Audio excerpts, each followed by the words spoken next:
Mexican cartels have the spyware that the Israeli government uses to spy on Palestinians, and now Mexico can use it on Americans. They can get into your phone. They can see everything you do, everything you search. They also can do what's called a room tap, meaning they use the phone's camera and microphone to spy on you wherever you are, putting your kid to bed, what have you. Now, the Epoch Times reported this in depth, but this is actually not brand new information. What's new is that we are at war with the cartels and how it can be used against us. So pay attention.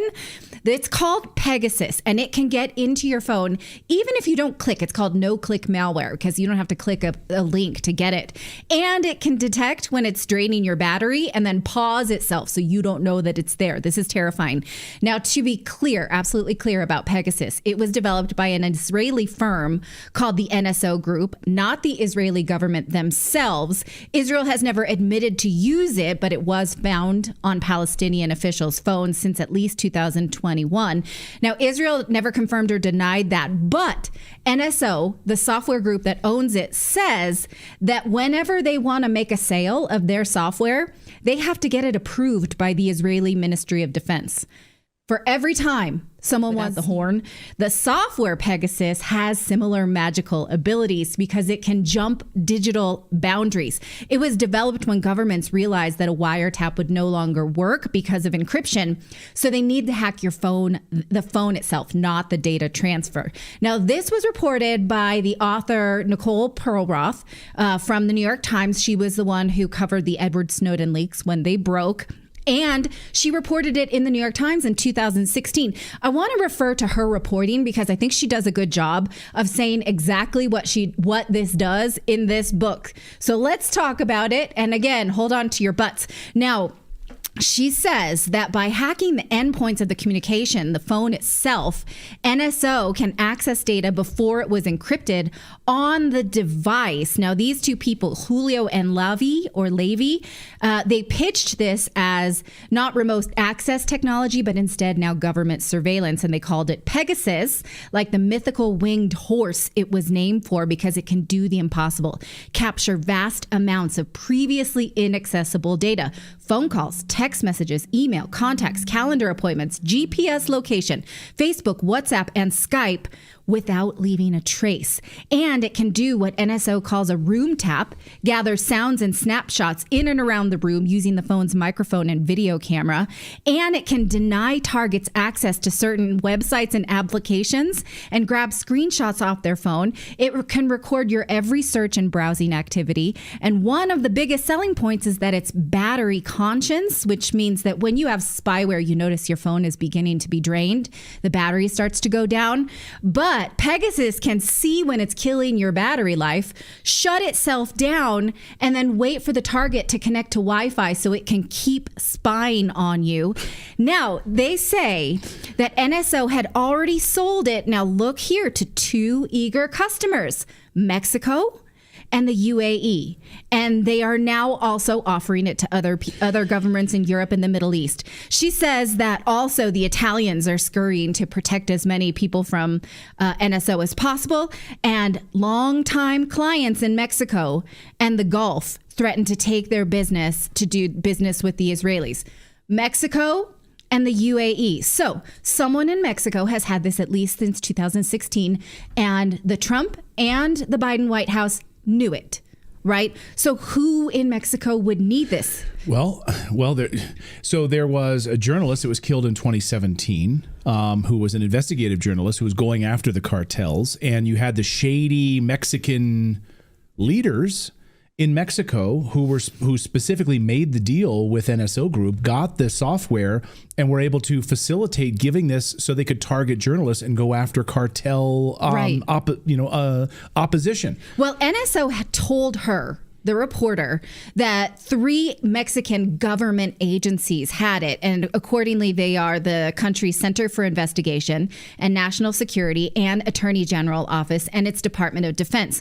Well, if you know anything about Mexican politics, it's that the cartels are involved in the government right? They are infiltrated. The NSO says, well, they're so proud that the Mexican government used this to catch El Chapo Guzman, the famous drug lord. But when she investigated further, she found it also, as Clayton just said, was used on journalists and also, strangely, experts who had covered government corruption and were in favor of a soda tax because that was big money in Mexico. It's time now for a deep dive interview with Mike Benz. Mike Benz joins us now as a former State Department official, founder and executive director of the Foundation for Freedom Online. Mike, great to have you here on the show. We've been trying to get you on, I think, for, I don't know, a couple of years now. And finally, our schedules aligned. I know you're a busy man. Great to see you. Welcome to the show. Great to see you. Thanks for having me. This weekend, the Epoch Times reported that the drug cartels are using the Israeli spyware Pegasus to fight the drug war inside the United States. Now, Nicole Perlroth, the woman who broke the Edward Snowden documents for the New York Times, she interviewed the founders of this software, and they told her that every time they sell this software, the Israeli Ministry of Defense has to approve the sale, which means that Israel gets to decide who gets spied on and who isn't. Now, if Israel is supposedly the company line is our greatest ally, would they have approved software to spy on us, the Americans? And do you expect that the Trump administration would ever push back and say, hey, wait a minute, did you approve this? Can you look into how this is getting used in our drug war against the cartel? What is your assessment of that? Well, it's complicated because I doubt that the Israeli government would do that without the approval of relevant folks at the Pentagon or U.S. intelligence.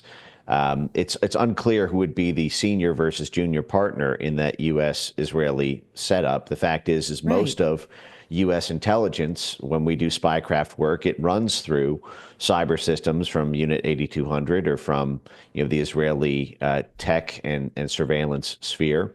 And you don't know if you have these sort of Colombian or Mexican narco cartels, if they are, for example, using Israeli spy tech, if they're also operating to some extent with oversight, guidance, funding, support, or direction from U.S. intelligence. There's a very, very dark history around the role of drug gangs. Why? Why would we help them do that to us? Well, this is sort of a long story, but I don't know how much detail you want me to get into on this. But the U.S. intelligence and military has been working with drug gangs for coming up on a full century now. This started in East Asia. You had the Opium Wars with the British against China when China in the 1800s refused to import British opium. That then led to the British seizure of Hong Kong, the bombing of Southeast China, the century of humiliation that lasted up until the rise of Mao. At that point, the U.S. government, before we even had a CIA, the U.S. Department of War, was funding the Chinese nationalists, Chiang Kai-shek and the Kuomintang against Mao. Could not get enough money for that war from congressional allocations, and so the U.S. military supported that war through narco trafficking. They took the opium that was being grown in the Golden Triangle, Cambodia, Laos, Vietnam, flew it out on U.S. military aircraft, converted the drugs to cash for guns. We see that same operation played out in the 1970s and 80s with the Mujahideen, when the CIA set up BCCI, Bank of Credit and Commerce International, and turned the Golden Crescent into the narco kingpin territory of planet Earth. It was used, these heroin proceeds were used to fund the Mujahideen and another drugs for cash for guns operation, laundered through these CIA banks in Pakistan and with assistance out into Turkey and Italy. In terms of moving those drugs, of course, the Taliban banned the poppy production in the year 2000. We then promptly invaded Afghanistan shortly after 9/11. And then the same thing happened in the Western Hemisphere. During the time of the rise of left-wing Marxist groups in Latin and South America and the Caribbean, there was a rising tide of left-wing Marxist liberation theology. And part of the response of that from the Department of War and the Central Intelligence Agency was to essentially fund these narco networks that were used at the time as right-wing death squads in El Salvador, and drug mules and money launderers and paramilitaries for hire in Colombia and in Mexico and in Peru and Bolivia. And we saw the presence of these narco gangs and support for CIA-backed candidates like Juan Guaido in Venezuela.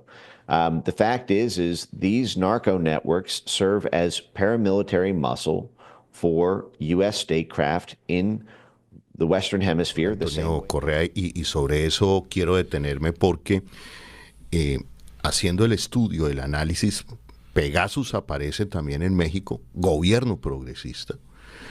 La época en que se compra Pegasus, que hoy nadie sabe dónde está en Colombia, coincide también con los intentos de derrocamiento del gobierno venezolano,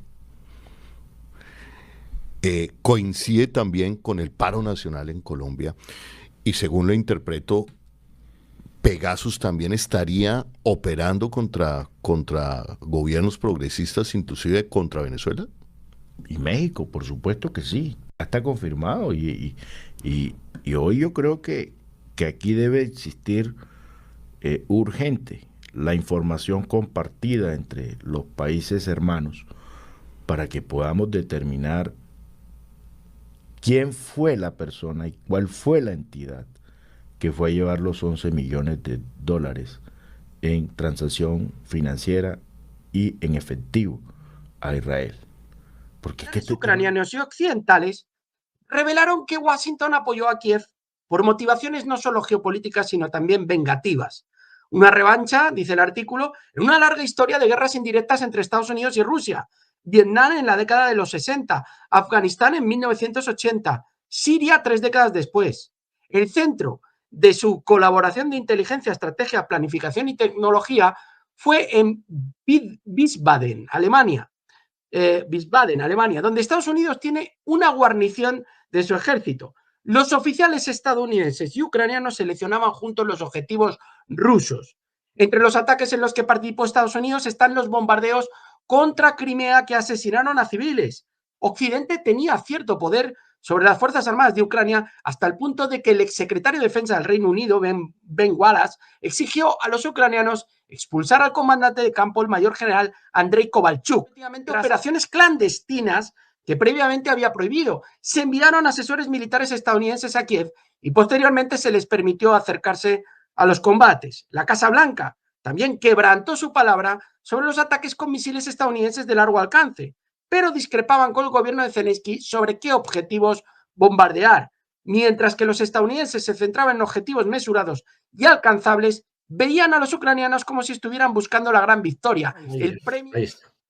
Así fue la asociación militar secreta de Estados Unidos con Ucrania. Este artículo nos dice lo que nos ha comentado ese otro que leía Miguel y mucho más. Pero sobre todo delata con detalle cómo han sido todas las operaciones desde la CIA hasta el ejército estadounidense propiamente dicho en el terreno ucraniano, atacando también territorio ruso. Esta noticia, como tal, es un casus belli. Si ahora mismo no sale la administración estadounidense a desdecir lo que ha dicho el New York Times, tenemos un casus belli en la mesa. Un país